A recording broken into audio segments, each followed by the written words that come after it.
Yangon's red light district is a busy place on a Saturday night. It's not just the customers, foreign sex tourists among them, who do the rounds in this part of town. Sex workers themselves are bussed from bar to bar on a nightly marketing tour. Inside one, we find a so-called model show.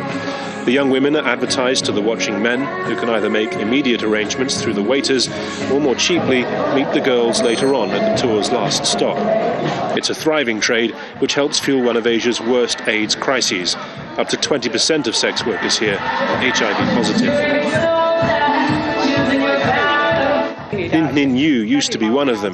Now she works with current prostitutes and says it's the client's behavior that needs to change. A girl can't turn down a customer's demand not to use a condom, because if she doesn't go with the guy, someone else will. And it's always the girls who are blamed for HIV infection.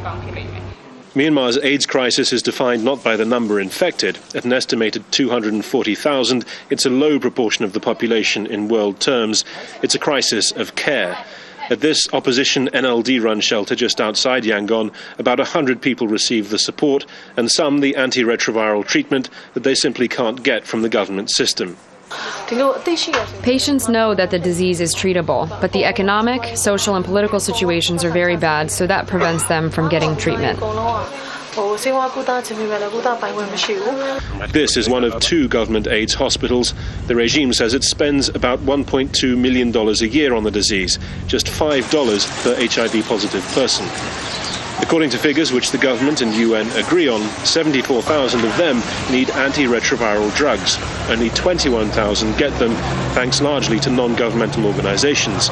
It's hoped newly renewed aid from the Global Fund could see that number double in 5 years.